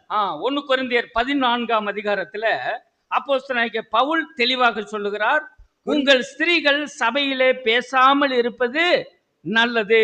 అపోస్తలుడైన పౌలు కొరింథీయులకు రాసిన మొదటి పత్రిక 14వ అధ్యాయంలో మీ స్త్రీలు సంఘములో మాట్లాడుకుంటూ మంచిదే అని చెప్పి రాస్తున్నారు. அப்படின்னா என்ன అర్థం? దాని యొక్క ఉద్దేశం ఏంటి?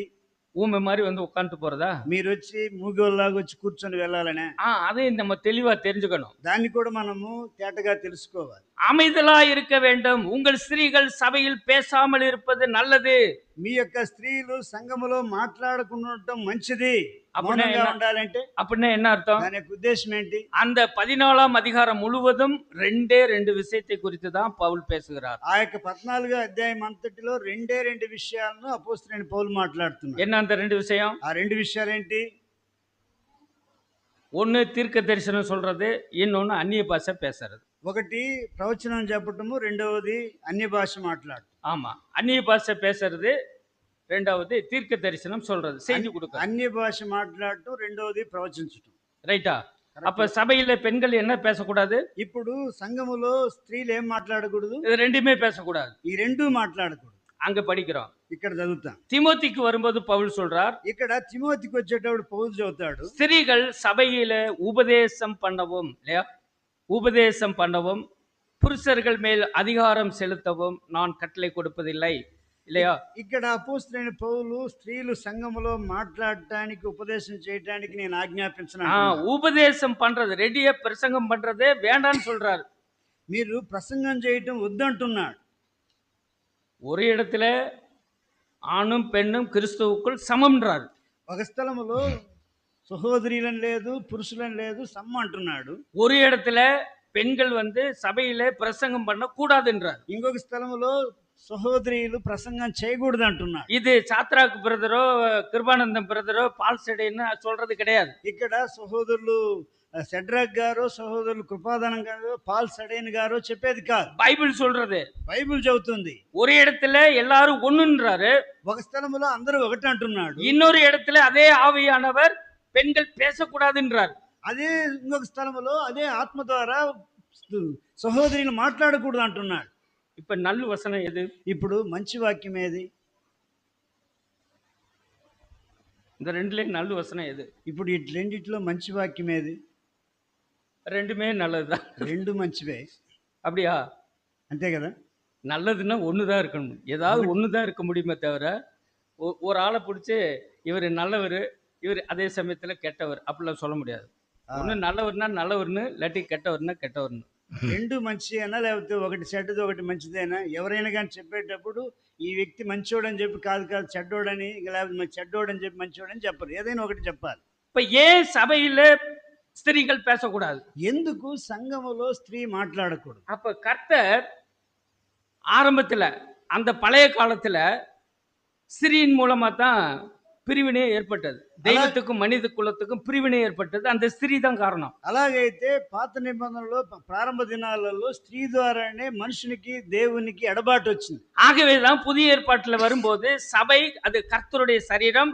இந்த சபைக்கு தலைமை அல்லது பொறுப்பு வகிக்கக்கூடியவர்கள், சபையை நிர்வாகம் செய்யக்கூடியவர்கள் ஆண்களாகத்தான் இருக்க வேண்டுமே தவிர பெண்கள் இருக்கக்கூடாது என்ற நிலையை பரிசுத்த ஆவியானவர் ஏற்படுத்துகிறார். అలాగైతే కొత్త నిబంధనలోనికి వచ్చేటప్పటికి సంఘములో ఏ నాయకత్వం కింద నడవాలో అన్న విషయాన్ని దేవుడు అక్కడ రాయించి మనకి ఇచ్చి ఉన్నారు. பெண்கள் இங்க பிரசங்கம் பண்றது தான் ஊழியம், பிரசங்கம் பண்ணினா தான் சமமா இருக்கிறது அப்படின்னு அர்த்தம் கிடையாதுங்க. ఇక్కడికి వచ్చి స్త్రీలు మాట్లాడితేనే సరిసమం అనేది కాదు. நீங்க உட்காந்துக்கிட்டு செய்யற வேலை அத்தனையும் நீங்க சமைக்கலன்னா நாங்க எப்படி சாப்பிடுறது? మీరు కానీ భోజనం సిద్ధపరచకపోతే మేము ఎలాగ తినగలం? நீங்க டீ போடலாம், நாங்க எப்படி டீ குடிக்கிறது? మీరు టీ కానీ వేయకపోతే మేము ఎలాగ తాగలం? நீங்க சர்ச்சை கூட்டல்னா யாரும் இப்படி சுத்தமா உட்கார முடியும்? మీరు కానీ మందిరం ఓడకపోతే ఇక్కడ శుభ్రంగా వచ్చి ఎవరు కూర్చోగలరు? அவை கர்த்தருடைய ஊழியம் என்பது எல்லாருக்கும் சமம். కానీ దేవుని సేవ అనేది అందరికి సమం. ஆண்களும் செய்யணும், பெண்களும் செய்யணும். సహోదరులు చేయాలి, సహోదరులు చేయాలి. ஆனால் இங்கே நிர்வாகம் என்று வரும்போது அதை சபைக்கு அனுமதி இல்லை. కానీ ఇక్కడ ఆ యొక్క సంఘం నడిపింపు లేకపోతే సంఘాన్ని నడిపించే విషయంలోనికి వచ్చేటప్పటికి సహోదరికి హక్కులు లేవు. இதை நம்ம புரிஞ்சுக்கணும், அதுக்கு கீழ்ப்படியணும். ఇది మనం అర్థం చేసుకోవాలి, దానికి లోబడాలి. இதை நல் வசனங்கிறது. అందుకుదా దీన్నే మంచి அதே இதுல நற்கிரியை, நற்கிரியல், మంచి క్రియలు, நல்ல கிரியை செய்யறது இல்லையா? మంచి క్రియలు, நற்கிரியை, நன்மை செய்தல், சர்வீஸ் பண்ண, உதவி క్రియలు. நாங்க ஒரு தம்பி எல்லாத்துக்கும் தண்ணி பாட்டில் எடுத்துட்டு வந்து கொடுக்குறாரு. இது ஒரு சர்வீஸ், அவ்வளவுதான். ప్రతి సత్కార్యం, நற்கிரியை, ప్రతి సత్కార్యం. நம்மால முடிஞ்சது, முடியாததெல்லாம் ஆண்டவர் எதிர்பார்க்கறது இல்ல. ஏன் இப்படி செய்யலன்னு நம்மள யாரும் கேட்க போறது? మన వల్ల అయిన కార్యం చేయాలి. మనం చేయలేనిది ఇది ఎందుకు నువ్వు చేయలేదని దేవుడు అడగడు. என்ன செய்ய முடியுமோ அதை செய்யலாம். మనం ఏది చేయగలమో అది చేయొచ్చు. நற்கிரியையில் நான் ஸ்திரப்பட வேண்டும். మంచి క్రియలలో మనం స్థిరపడాలి. சில சமயத்துல நாம் நற்கிரியை செய்யும் போது கஷ்டங்கள் வரும். మనము మంచి క్రియలు చేసేటప్పుడు కొన్ని కష్టాలు ఎదురవుతాయి. ஆமா, விமர்சனங்கள் வரும், విమర్శలు వస్తాయి. நிறைய பேரு நம்மள பரியாசம் எல்லாம் பண்ணுவாங்க. మనం చాలా మంది విమర్శిస్తూ ఉంటారు. அதனால நம்ம செய்யற நற்கிரியை விட்டுருவோம். కానీ మనం చేసే ఆ సందర్భాల్లో మంచి క్రియలు వదిలిపెడతాం. அப்படி செய்யக்கூடாது. అలాగ చేయకూడదు. ஏன்னா நம்ம ஸ்திரப்படலைன்னா அப்படிதான் ஆகும். మనము స్థిరపడకపోతే అలాగే అవుతుంది. ஸ்திரப்பட்டுருச்சுனாக்க இப்ப எலும்பு ரெண்டும் கூடிருச்சு, ரெண்டும் சேர்ந்துருச்சுன்னா அப்புறம் அதை ஒடிக்க முடியுமா? మనం ఆ యొక్క ఎముక అనేది రెండు అది కుదిరింది అంటే అది ఇంక మళ్ళా విరవగలమా? முடியாது இல்லையா? కదా. அந்த மாதிரிதான் கிறிஸ்துவுக்குள் நாம் செய்யக்கூடிய நற்கிரியைகளை நாம் உறுதிப்படுத்திக் கொள்ள வேண்டும். క్రీస్తు యేసులో మనం చేసే మంచి క్రియలు స్థిరపరచుకోవాలి. இன்னும் ஒரு விஷயத்தை படித்து முடிக்கலாம். ఇంకొక విషయాన్ని చదివి 1 யோவான் 4:16. యోహాను రాసిన మొదటి పత్రిక 4:16. 16. 1 யோவான் 4:16 படிங்க.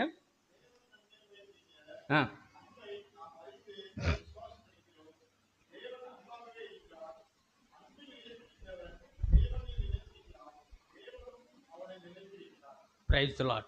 அன்பில் நிலைத்திருந்தல். ఇక్కడ ஸ்திரப்பட வேண்டியது என்ன தெரியுமா? ప్రేమ యందు స్థిరపడ. தேவன் மேலே உண்மையாலுமே தேவன் இந்த அன்பு கூற விஷயம் ஒன் சைடு கிடையாது, டபுள் சைடு தான். ప్రేమ అనేది ఒక సైడ్ కాదు, డబుల్ సైడ్ ఉంటుంది, రెండు సైడ్లు ఉంటుంది. ஒன் சைடு லவ்லாம் சொல்லுவாங்க இல்லையா? ఒక సైడ్ ప్రేమ అంటారు కదా. விசுவாசிகளுக்கு அப்படி கிடையாது. విశ్వాసులకు అలా కాదు. ஒருவேளை நான் தேவனை நேசிப்பதில் குறைவு இருக்கலாம். ఒకవేళ నేను దేవుణ్ణి ప్రేమించే దాంట్లో కొరత ఉండొచ్చు. ஆனால் தேவன் என்னை நேசிப்பதிலே குறை இருக்காது. కానీ దేవుడు నన్ను ప్రేమించే విషయంలో కొరత ఏముండదు. தேவன் என்னை நேசிக்கிறார், நான் தேவனை நேசிக்கிறேன். దేవుడు నన్ను ప్రేమిస్తున్నాడు, నేను దేవుని ప్రేమిస్తున్నాను. தேவன் என்னை அன்பு கூறுகிறார், நான் தேவனை அன்பு கூறுகிறேன். నేను నా మీద దేవుడు ప్రేమ చూపిస్తున్నాను, నేను కూడా ఆయన మీద ప్రేమ இது చూపిస్తున్నాను. Double side love. ఇది రెండు సైడ్ నుంచి వచ్చేది. நானும் நேசிக்கிறேன், அவரும் நேசிக்கிறார். ఆయన ప్రేమిస్తున్నాడు, నేను కూడా ప్రేమిస్తున్నాను. இதுல ஸ்திரப்பட வேண்டியது எதுல? దీంట్లో మనం దేంట్లో స్థిరపడాలి? அவர் ஸ்திரமாத்தான் இருக்கிறார். ఆయన స్థిరంగానే ఉన్నాడు. நீ எந்த நிலையில இருந்தாலும், ఏ స్థితిలో ఉన్నప్పటికీ, எப்படிப்பட்ட நிலையில இருந்தாலும், నువ్వు ఎలాగున్నప్పటికీ, நீ ఎவ்வளவு తవறு பண்ணினாலும், నువ్వు ఎన్ని తప్పులు చేసినప్పటికీ, அவர் உன்னை நேசித்துக் கொண்டே இருக்கிறார். ఆయన నిన్ను ప్రేమిస్తూనే ఉన్నాడు. அவர் உன்னை நேசிப்பதிலே மாறுவதில்லை.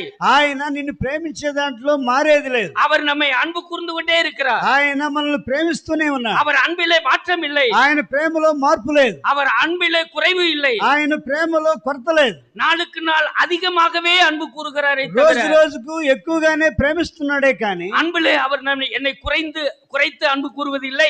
ఆయన ప్రేమలో నా పట్ల తక్కువ చూపించేది లేదు. நான் சரியாக ஜெபிப்பதில்லை, నేను సరిగా ప్రార్థించడం లేదు, நான் சரியா வேதம் படிப்பதில்லை, నేను సరిగా బైబిల్ చదవటం లేదు, நான் சரியா సభை కూడికి పోறதில்லை, నేను సరిగా సంఘ కూడికి రావటం లేదు, ஊழியத்துல பங்கு பெறதில்லை, నేను సేవలో పాలు పంపులు లేవు, ஊழியத்துக்கு பணம் கொடுக்கறதில்லை, నేను సేవకు డబ్బులు ఇచ్చేది లేదు, ஐக்கியத்தை பத்தி எனக்கு கவலை இல்ல, ఆ యొక్క ఐక్యమును గురించిన ఆ యొక్క విషయాలు నాకు చింత లేదు. இருந்தாலும் అయినా కూడా தேவன் என்னை நேசிக்கிறார், ఆయన నన్ను ప్రేమిస్తూనే ఉన్నాడు. தேவன் என்னை அன்பு செய்கிறார், నా పట్ల ప్రేమను చూపిస్తూనే ఉన్నాడు. தேவன் உன்னை நேசிக்கிறார், దేవుడు నిన్ను ప్రేమిస్తున్నాడు, தேவன் உன்னை அன்பு செய்கிறார். నీ పట్ల ప్రేమ చూపిస్తూనే அந்த ఉన్నాడు. அன்பிலே மாற்றமே இல்லை. ఆ ప్రేమలో మార్పే లేదు. தேவன் நேற்றும் இன்றும் என்றும் மாறாதவர்.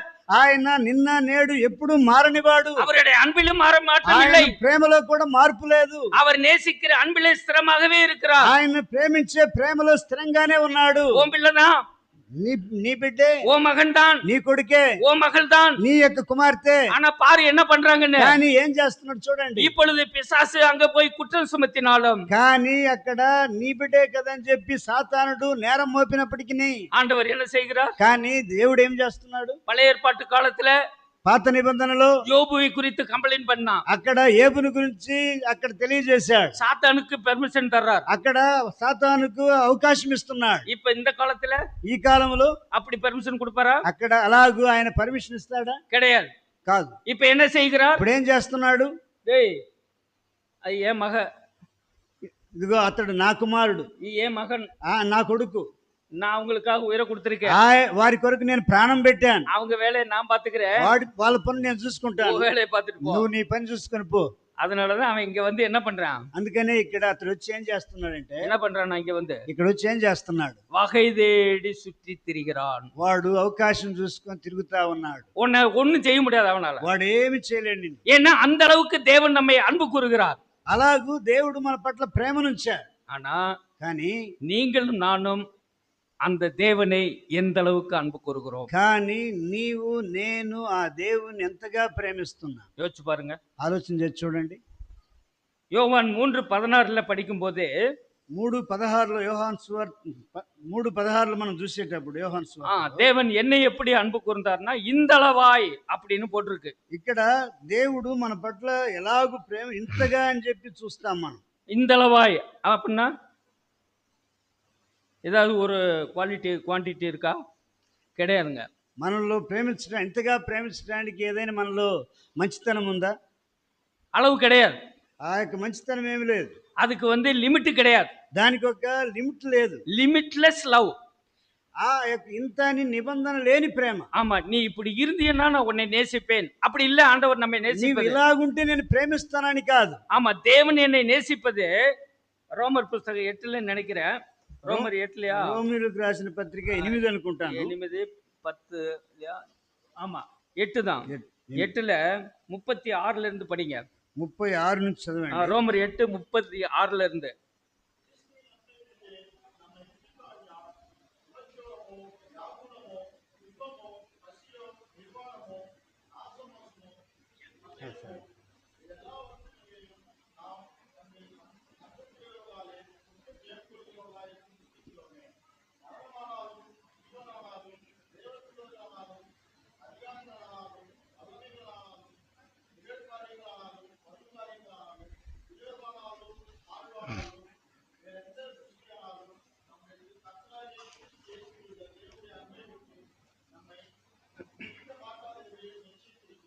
பாத்தீங்களா?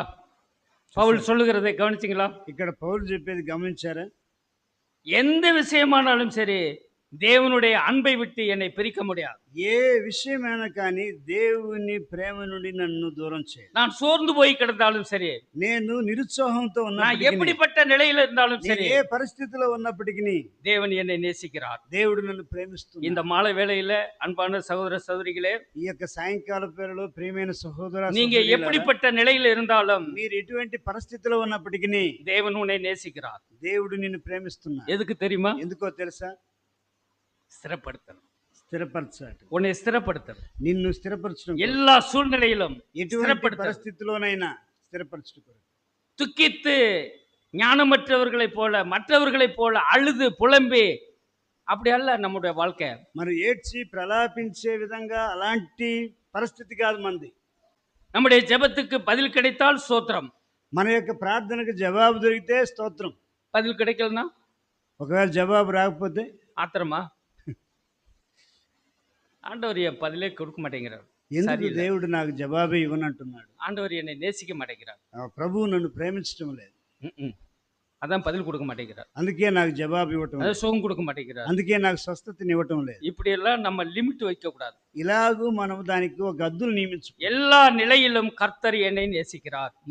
అన్ని పరిస్థితుల్లో దేవుడు నన్ను ప్రేమిస్తున్నాడు. ஆனா நான் எப்படி நேசிக்கிறேன்? அதான் కానీ నేను ఎలాగ ఆయన్ని ప్రేమిస్తున్నాను? கொரிந்தியர்ல பவுல் சொல்லுகிறார், కొరింథీయులకు రాస్తూ இயேசு கிறிஸ்துவினிடத்தில் அன்பு கூறாதவன் சபிக்கப்பட்டவனாய் இருக்க கடவன், கர்த்தர் வருகிறார்னு சொல்றார். ఇక్కడ యేసుక్రీస్తును ప్రేమించని వాడు శపించబడిన వాడు ప్రభు రాబోతున్నాడు. தெய்வம் மனிதனை எந்த அளவுக்கு நேசிக்கிறாரோ அந்த அளவுக்கு மனிதனும் தெய்வத்தை நேசிக்க வேண்டும் என்று விரும்புகிறார். దేవుడు మనుషుల్ని ఎలాగూ ప్రేమిస్తున్నాడో అంతగా మనుషుడు కూడా దేవుని ప్రేమించాలని ఆయన ఇష్టపడుతున్నాడు. வேற ஒன்னையும் நம்மள்ட்ட அவர் எதிர்பார்க்கல. ఆయన వేరే ఏది మన దగ్గర నుంచి ఎదురు చూడటం లేదు. அதனாலதான் பேதுருவிட்ட கேட்கிறார், சீமோனே குமாரனே பேதுருவே, இவர்களிலும் அதிகமாய் என்னை நேசிக்கிறாயா? అందుకనే పేతురుతో ప్రభు మాట్లాడుతూ వీరికంటే నీవు నన్ను ఎక్కువగా ప్రేమిస్తున్నావా?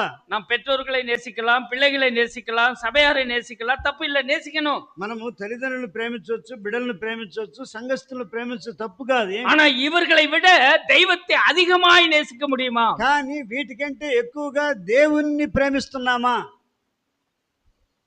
அப்ப அதுல ஸ்திரப்படணும். దాంట్లో స్థిరపడాలి. கல்யாணமா சபை ஆராதனையான்னு வந்தா என்ன பண்ணும்? ఇప్పుడు పెళ్ళ లేకపోతే సంఘంలో ఆరాధన అనే దాంట్లో దేంట్లో మనం నిలుస్తాం? என்ன பண்ணும்? ఏం చేయాలి? நான் தெய்வத்துக்கே முதலிடம். నేను దేవునికే మొదటి స్థానం. எங்க ரிலேட்டிவ்ஸ் எல்லாம் எங்க ஊர்ல வந்து பத்திரிக்கை அடிச்சு அவங்க இந்த திருமண நிகழ்வுகளுக்கெல்லாம் எனக்கு கொண்டு வந்து கொடுப்பாங்க பத்திரிக்கை. మా యొక్క సొంత వాళ్ళంతా పెళ్లికి నిర్ణయించుకొని నాకు తీసుకొని వచ్చి ఆ పత్రికని நான் ఇస్తారు. பார்த்தீங்கன்னா அது சண்டே தான் இருக்கும் ப்ரோக்ராம், అది ஞாயிற்றுக்கிழமை தான் అది வச்சிருப்பாங்க. ఆదివారమే పెట్టుకొని ఉంటారు ప్రోగ్రామ్. நான் పత్రికை அவங்க கொடுக்கும்போதே சொல்லிடுவேன், నేను వాళ్ళు నా చేతికి ఆ పత్రిక ఇచ్చేటప్పుడు నేను చెబుతాను, என்னங்க ஞாயிற்றுக்கிழமையில வச்சிருக்கீங்களே మరి ఏంటండి ఆదివారం పెట్టుకున్నారే. அப்படிங்கும்போது அவங்களே சொல்லுவாங்க, மாமா நீங்க முடிச்சிட்டே வாங்க. వాళ్ళు అంటారు, మామ నీవు ముగించుకొనే రండి. ஆமா, அவங்களுக்கு நல்லா தெரியும் వాళ్ళకి మంచి తెలుసు బాగా இப்ப நான் யாரை அதிகமாய் நேசிக்கிறேன். నేను ఎవరిని ఎక్కువగా ప్రేమిస్తున్నానని. உலக மனிதர்களையா, నేను లోక మనుషులనా, செல்வத்தையா, లేకపోతే ధనాన్న, பேர் புகழையா, లేకపోతే పేరు ప్రఖ్యాతిన, எதை நான் அதிகம் விரும்புகிறேன்? నేను దేన్ని ఎక్కువగా ఇష్టపడుతున్నా? எனக்காக சிலுவை சுமந்த மரித்த இயேசு கிறிஸ்துவையே நான் நேசிக்கிறேன். నా కొరకు ఎక్కువగా సిలువను మోసి నా దాంట్లో శ్రమపడిన యేసుక్రీస్తుని నేను ఎక్కువగా ప్రేమిస్తాను. அந்த அன்பிலே தேவன் நம்மை ஸ்திரப்படுத்த வேண்டும். అలాగైతే ఆ ప్రేమలో మనల్ని ప్రభువు స్థిరపరచాలి. ஆமாங்க, நம்மளுடைய அன்பு குறையக்கூடாது. మన యొక్క ప్రేమ తగ్గకూడదు. தேவனுடைய அன்புல குறைவில்லை, దేవుని ప్రేమలో తక్కువ లేదు, நமக்கு அன்பிலும் குறை இருக்கக்கூடாது. మన యొక్క ప్రేమలో కూడా తక్కువ కాదు. இவ்விதமாக நம்முடைய இருதயம், అలాగా మన యొక్క హృదయము, நம்முடைய நடைகள், మన నడతలు, நம்முடைய எண்ணங்கள், మన యొక్క ఆలోచనలు, நல் வசனம், మంచి వాక్యము, நற்கிரியை, మంచి క్రియలు, அன்பு, ప్రేమ, விசுவாசம், విశ్వాసము, இது எதிலையுமே நாம் ஸ்திரப்படாமல் இருக்கக்கூடாது. వీటన్నిటిలో మనము స్థిరపడాలి. ஸ்திரப்படலைன்னா பலவீனம் ஆயிடுவோம், స్థిరపడకపోతే బలహీనం అవుతాం. அடுத்த ஸ்டேஜுக்கு போக முடியாது. మనము అవతల స్టేజ్కి వెళ్ళలేం. இப்ப ஸ்திரப்பட்ட பிறகு என்ன பண்றாரு? స్థిరపడిన తర్వాత ఏం చేస్తున్నాడు? 1 பேதுரு 5:10 பலப்படுத்துறது. இப்ப பலப்படுத்துறது எப்ப? బలపరచుట ఎప్పుడు? ஸ்திரப்படுத்த பிறகு இல்லையா? స్థిరపడిన తర్వాత. ஆமா, இப்ப இத படிப்படியா புரிஞ்சுக்கணும். ఇది இந்த ஸ்திரப்படுத்துதல் அப்படிங்கிற விஷயம் நமக்குள்ள ஏற்படலைன்னா பலப்படுத்துறதுக்கு போக முடியாது. స్థిరపరచుట అన్న విషయము మనలో కానీ లేకపోయినట్లయితే బలపడే విషయానికి మనం వెళ్ళలేం. கர்த்தர் அப்படித்தான் செய்வார் எல்லாருக்குமே. ప్రభు అలాగే చేస్తాడు. முதலாவது என்ன பண்றாரு? మొదటిగా ఏం చేస్తున్నాడు? சீர்படுத்துறார். పూర్ణులుగా చేస్తున్నాడు. ரெண்டாவது என்ன பண்றாரு? రెండవదిగా ఏం చేస్తున్నాడు? ஸ்திரப்படுத்துகிறார். స్థిరపరుస్తున్నాడు. ரைட்டுங்களா? இது எதுக்கு செய்றாரு? ఎందుకు చేస్తున్నాడు దీన్ని? பரலோக வாழ்வுக்கு நம்மை ஆயத்தப்படுத்துகிறார். పరలోక జీవితానికి మనల్ని సిద్ధపరుస్తూ ఉన్నాడు. நம்ம சீர்படுத்தப்படாமல், మనము స్థిరపరచబడకపోతే, ஸ்திரப்படாமல், మనము పూర్వం కాకుండా స్థిరపడకపోతే, எப்பொழுதும் போலவே இருந்தால் మనం ఎప్పటిలాగే ఉన్నట్లయితే பரலோக வாழ்வை நினைச்சுக்கிட்டே இருக்கலாம், మనము పరలోక జీవితాన్ని గురించి అనుకుంటూ ఉండొచ్చు, போக முடியாது. కానీ పోలేం. ஏன்னா தேவன் அந்த காரியத்தை செய்கிறார். ఎందుకంటే దేవుడు ఆ కార్యాన్ని தேவன் ஆயத்தப்படுத்துகிறார். దేవుడు సిద్ధపరుస్తున్నాడు. அவர் ஆயத்தப்படுத்துகிற இந்த வேலைகளுக்கு நம்ம ஈடு கொடுக்கணும். అలాగైతే ఆయన సిద్ధపరిచే ఈ సమయంలో మనము అవకాశాన్ని ఇవ్వాలి. மகனே மகளே வா, நான் உன்னை சீர்படுத்துறேன்னா ஓடியாந்துடணும். ఆయన కుమారుడా కుమార్తె రా అన్నప్పుడు మనం పరిగెత్తాలి. வரமாட்டேன்னு சொன்னா சீர்படுத்தவே முடியாது. నేను కానీ రాను అంటే నేను సరిచేయలేదు. சீர்படுத்தப்படலைன்னாக்க ஸ்திரப்படுத்த முடியாது. నీవు కానీ పూర్ణుడు కాకపోతే స్థిరపడలేదు. ஸ்திரப்படுத்தப்படலைன்னா பலப்படுத்த முடியாது. నీవు స్థిరపడకపోతే బలపడలేదు. பலப்படுத்தலைன்னா நிலைநிறுத்தவும் முடியாது. నీవు కానీ బలపడకపోతే నిన్ను అక్కడ తీసుకుపోయి నిలబెట్టలేదు. இதெல்லாம் ஆர்டர். ఇది ఆర్డర్. இப்ப ரெண்டாவது காரியத்தை படிச்சிருக்கோம். தேவன் உங்க வாழ்க்கையில, என் வாழ்க்கையில பரலோக வாழ்வுக்கு என்னை ஆயத்தப்படுத்துகிற விதத்துல அவர் செய்கிற ரெண்டு காரியத்தை படித்தோம். పరలోక జీవితానికి దేవుడు మనల్ని సిద్ధపరిచే రెండు విషయాలను మనం చూసుకున్నాం. முதலாவது சீர்படுத்துறது, పూర్ణులుగా చేయటం. இப்ப ஸ்திரப்படுத்துறது, ரைட்டா? ఇప్పుడు రెండవదిగా స్థిరపరిచి. அவர் செய்கிற இந்த காரியத்துக்கு நம்ம என்ன செய்யணும்? ఆయన చేసే కార్యానికి మనం ఏం చేయాలి? ஒத்துழைப்பு கொடுக்கணும். దానికి మనం సహకరించాలి. ஆண்டவர் சொல்றதுக்கு கீழ்ப்படியணும். మనం ప్రభు చెప్పేదానికి లోబడాలి. நம்ம அந்த காரியத்தை அவர் இப்படி வா செய்யறேங்கிறப்ப நம்ம அதுக்கு இணங்கி கொடுக்கணும், நம்மள அவருக்கு ஒப்பு கொடுக்கணும். నువ్వు రా నేను చేస్తాను అన్నప్పుడు మనం లోబడి దానికి అప్పగించుకోవాలి. கர்த்தருடைய நாமம் மகிமைப்படுவதாக. ప్రభు నామం మహిమపరచబడును. இந்த ஸ்திரப்படக்கூடிய செய்தியத்தோடு நிறைவு செய்கிறேன். ఈ యొక్క స్థిరపరచుట అనే వాక్యాన్ని ఇంతటితో నేను ముగిస్తున్నాను. மொழிபெயர்த்த சகோதரருக்கு நன்றி. అనువాదం చేసిన సహోదరునికి వందనాలు. స్తోత్రం.